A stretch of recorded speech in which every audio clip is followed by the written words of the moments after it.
Games take too long to come out these days. It seems that games take more than 4 to 5 years to come out these days. It's getting to the point where we're only gonna release like one game every generation. And I think one of the reasons is that every game wants to be a 40+ hour mega RPG. Look, we only have 24 hours in a day. Nobody can realistically complete all these games and still have time to do something else. People have lives, but they also want to enjoy games. So today we're gonna take a look at how the death of the short game has had a negative impact on the industry, and also discuss ways on how to improve making games going forward. So before we get started, we need to define what exactly is a short game. I would define a short game as anywhere between an 8 to 13 hour story told through gameplay and cinematics. Think back to classic games like Uncharted, Metal Gear Rising, the Tomb Raider games, etc. These games came out every 2 to 3 years instead of the 4+ years games take these days to come out, and it was better for the industry. Companies could see a better return on investment, games were cheaper to make, and you could see what ideas worked in shorter periods of time instead of investing years that might not perform to meet financial expectations. I think it's same in the movie industry, where it seems like movies are taking $50 million+ US to make these days. In the long run, it's not sustainable for anyone, especially when you have to hit higher targets in order to get a good return on investment. This in turn makes everything more expensive, like the prices of games have to go up, just like the prices of movies. Back in the day, you could enjoy a movie for relatively cheap, but now the price of movies has almost tripled in the last 10 years or so, leading the average consumer to reconsider even going out to support their favorite franchise. But the problem isn't franchises, the problem is game companies actually taking risks on new ideas and unproven or unexperienced writers that haven't actually had a chance to express their ideas in the form of a game. But this is also where the indie games have seized an opportunity of sorts, where we've seen the rise of the indie game in the past few years, with more people willing to be playing indie games instead of AAA blockbusters. I think this is a sign that people have serious AAA fatigue in terms of investing so many hours into a game and barely seeing any results. Because why complete a 40+ hour AAA game instead of finishing 4 indie games that you can complete in the same time? I know some players love investing time into their favorite games and being immersed in the world, but other people also love experiencing new things, new stories, new characters, new gameplay. And to be fair, to each his own. Yeah, sometimes I love my 40-hour RPGs too, but sometimes I just want to play a game for a weekend and maybe come back in a couple of years or a couple of months if I really enjoy it. On the other hand, people might feel that a 13-hour video game is not worth $60+.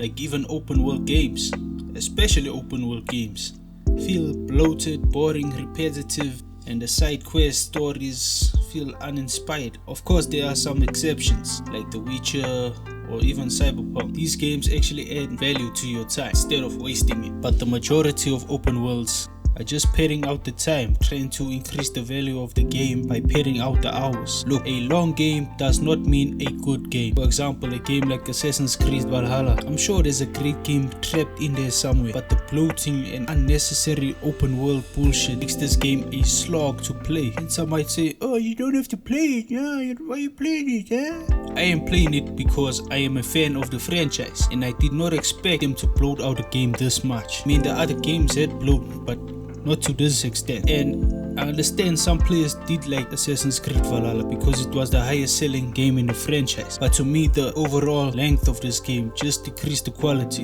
especially in the writing department. And it feels that these days every game is being pressured to be an open world game, because in the past 10 years open world games have been the golden goose of the industry, with open world games on average selling higher than other types of games. Another thing that might be the cause of the death of short games is live service game. Even single player games have adopted new monetization methods, where they charge you for skins or extra gear that could have been earned in the game, but instead now you get to pay for it. Yay! But live service game is a whole other beast that deserves its own video. I'm just mentioning it here because some of these games they never end, and that can be a good thing or a bad thing depending on your perspective. You know, sometimes a game is just a comfort game, you know, like something like Call of Duty, FIFA, Fortnite, you name it. Sometimes people just want to knock off and have a familiar experience every day, but now the game has changed, no pun intended. In maybe the last 5 years or so, we've seen the rise of gaming subscription services, things like Game Pass or PlayStation Extra. These new subscription services drastically question the value of a game.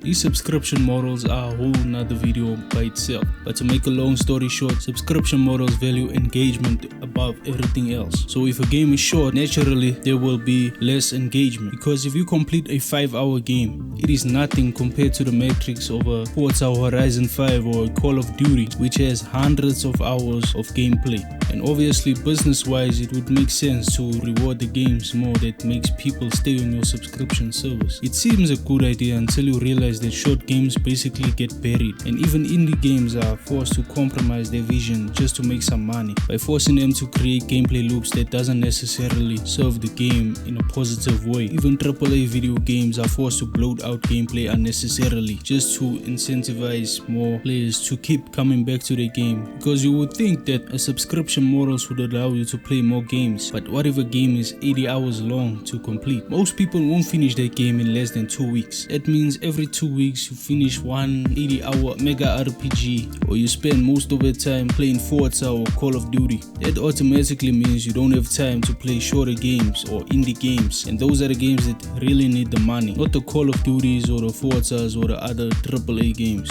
who already have millions and millions of revenue coming in. And developers notice this, and they adapt because they need to feed their families, which goes back to the original problem. There aren't enough short games that are AAA quality. Not to say that long games are bad. I mean, just look at Baldur's Gate 3. It's gonna go down as one of the best games of all time, just because of the sheer amount of things that you can do in that game. It has hundreds and hundreds of hours of replayability. But to be honest, the hype also fed into the success of that game. Like, people were so used to the bloat that anything with substance seemed like a miracle. And also other factors like high cost of development largely incentivizes a longer game, because people tend to value hours over substance. And what I mean by that is, a few years back, the Resident Evil 3 remake came out, and people complained that the game was too short with a 5-hour runtime. But the game was also quality, but still in the mind of consumers it wasn't justified at the $60 price point. So how do we actually determine value? Is it hours played? Is it the quality of those hours? Is it the length of the game? Is it the amount of side quests you have in a game?